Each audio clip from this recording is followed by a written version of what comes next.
তাহলে তো আমরা এই হজের টাকা পয়সা পাবো না। তখন বললে ইনসাফ ভিত্তিক ব্যয় করতে হবে। কি ভিত্তিক? ইনসাফ ভিত্তিক ব্যয় করতে হবে এবং মুহাম্মদকে সুন্দর আসরে বসাইতে হবে। মানি না, মানব না, তা হতে পারে না। বলেন নাউজুবিল্লাহ।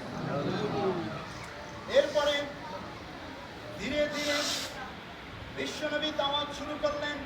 বিশ্বনবী বলছেন, ইয়া আইয়ুহান নাস কুলু লা ইলাহা ইল্লাল্লাহু তুফলিহুন। বলেন সুবহানাল্লাহ।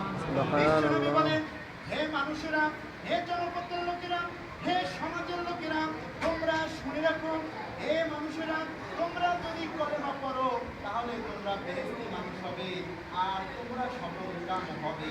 বলুন সুবহানাল্লাহ।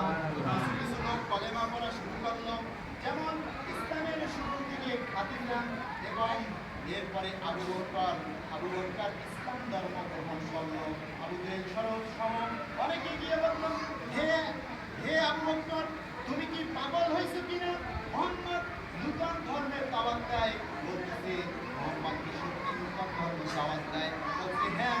বলছে মুহাম্মদ যখন দাওয়াত দিল আমি কলেমা পড়ে নিলাম, লা ইলাহা ইল্লাল্লাহু মুহাম্মাদুর রাসূলুল্লাহ সাল্লাল্লাহু আলাইহি ওয়াসাল্লাম। এরপরে কলেমা পড়ার পরে বিশ্ব নবীর কাছে গেলেন। বিশ্ব নবীকে গিয়ে বললেন, ইয়া রাসূলুল্লাহ, ইয়া হাবিবাল্লাহ, আপনার কাছে কলেমা পড়ছি, আমি না দেখে বিশ্বাস করেছি, আমি আমার মন চায় এখন কলেমার দাওয়াত দিই। আল্লাহ নবী বলছেন, আবু বকর, আমরা লোক সংখ্যায় কম, আমরা যদি এখন কলেমার দাওয়াত দিই তাহলে ওরা আমাদেরকে মারপিট করবে, নির্যাতন করবে। দ্বিতীয়বার কিছুদিন বাদে আবার গিয়ে বলছেন, ইয়া রাসূলুল্লাহ, ইয়া হাবিবাল্লাহ, মন চায় কলেমার দাওয়াত দিয়ে। বলছেন, আরে আবু বকর, না, শোনো শোনো শোনো, তুমি যদি এখন কলেমার দাওয়াত দাও আমরা লোক সংখ্যায় কম, আমরা পারবো না। এরপরে কিছুদিন বাদে আবার বিশ্ব নবীকে বলছেন, বিশ্ব বলছেন, তুমি এত করে যখন বলতেছো, যাও যাও যাও, তুমি কলেমার দাওয়াত দাও। কলেমার দাওয়াত দেওয়া যখন শুরু করলো, লা ইলাহা ইল্লাল্লাহ মুহাম্মাদুর রাসূলুল্লাহ সাল্লাল্লাহু আলাইহি ওয়াসাল্লাম। কলেমার দাওয়াত দেওয়া যখন শুরু করলো, চতুর্দিক থেকে কেউ লাঠি মারে, কেউ ঘুষি মারে, কেউ উত্তপ্ত ভাষায় গালি দেয়, কেউ বলে আবু বকরের মাথা খারাপ হয়েছে, কেউ বলে পাগল হয়েছে, কেউ বলে মাসলুম হয়েছে, কেউ বলে ন্যাক হয়েছে। এই নির্যাতন যখন শুরু করলো, আবু বকরের শরীর থেকে, দেহ থেকে রক্ত ঝরতেছে। এরপরে কিছু লোক এসে আবু বকরের মা এসে বলতেছে, বাবা, তোমার শরীর থেকে রক্ত ঝরতেছে, তুমি কলেমা ছেড়ে দাও। বলছে, না, নাউজুবিল্লাহ, আমি কলেমা ছাড়বো না। মা মা মা আপনি বলেন আমার বিশ্ব নবী কেমন আছে? কারণ হলো বিশ্ব নবী বলছেন, লা ইউমিনু আহাদুকুম হাত্তা আকুনা আহাব্বা ইলাইহি মিন ওয়ালিদিহি ওয়া ওয়ালাদিহি ওয়ান নাসি আজমাইন। আলেম যারা আছেন তারা বুঝবেন, নবীজি বুখারী মুসলিমের হাদিস। আল্লাহ বলেছেন, লা ইউমিনু, তুমি মুমিন না, তুমি হাজি না, তুমি গাজী না, তুমি ইমাম না, তুমি মাওলানা না, তুমি হাফেজ না, তুমি মুফতি না, তুমি মুরাব্বি না, তুমি কিছুই না, যদি বিশ্ব নবীকে তোমার জীবনের চেয়ে ভালোবাসতে না পারো, সবার জীবনের চেয়ে বিশ্ব নবীকে ভালোবাসতে হবে, তাহলে ওই ব্যক্তি হচ্ছে ইমানদার। বলেন সুবহানাল্লাহ। যদি মুসিও হয়, ওই মুসির দাম আল্লাহর কাছে বেশি। বলেন সুবহানাল্লাহ। যে ব্যক্তির ভিতরে ঈমান ধরা, বিশ্ব নবীকে ভালোবাসে, সে যদি সমাজের বড়লোক হয়, ওই ব্যক্তি আল্লাহর কাছে সম্মানিত। ভাইরা আমার, বন্ধুরা আমার, এরপরে ধীরে ধীরে দেখেন, ইসলাম কবুল করার কারণে সুমাইয়া রাদিয়াল্লাহু তাআলা আনহুকে আবু জেহেল নির্মমভাবে হত্যা করেছে।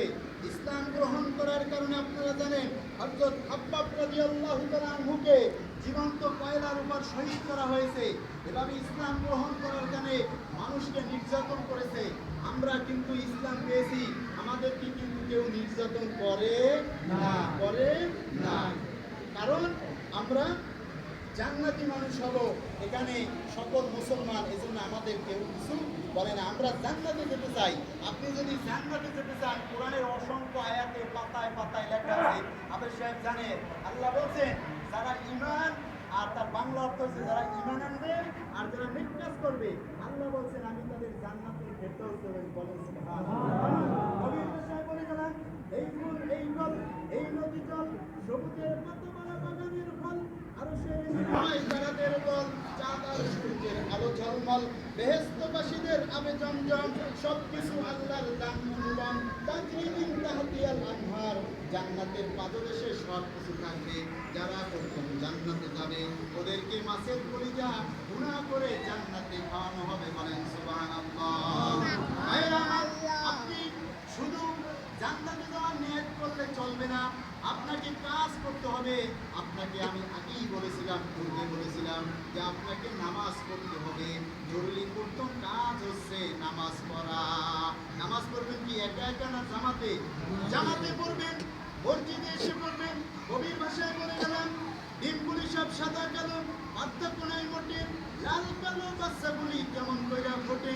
ডিমের ভিতরে হলুদ কুসুম, ডাবের ভিতরে পানি, ডালিমের ভিতরে খোদার মেহের পানি। জাহাজ চলে সাগর জলে, জয় করে সব ভয়। সামাদ করিয়া নামাজ পড়লে সব বেশি হয়। আমার মালিক আল্লাহ বলেন ওয়ারকাউ মা'আর রাকিঈন, তোমরা রুকুকারী গণের সাথে রুকু দাও। তার মানে জামাতে নামাজ পড়ো। জোরে বলেন সুবহানাল্লাহ। আরেকটু জোরে বলা যাবে না সুবহানাল্লাহ? জামাতে নামাজ পড়বেন 27 গুণ সওয়াব বেশি। আমি দেখেছি এই মসজিদে মাগরিবে আলহামদুলিল্লাহ অসংখ্য লোক হয় জামাতে নামাজ পড়ে বাড়ি থেকে মুরব্বীরা হেঁটে হেঁটে আসে, কারণ জান্নাতি মানুষ হতে চায়। ভাইরা আমার, আপনি যদি আমি যদি দুজকে যাই তাহলে এই দুনিয়ায় আসলাম খাইলাম খাইলাম কোনো লাভ হবে না। দুজক কেমন দারুণ জায়গা, আযাবের স্থান। এরা গুণে পাপি তাপি জ্বলবে জ্বলবে, এরা গুণে পাপি তাপি জ্বলবে এই স্থানে। এই স্থানে আপনার কোনো শান্তি পাবে না, পাবে না, পাবে না। জন্য আবাসস্থল হবে জাহান্নাম।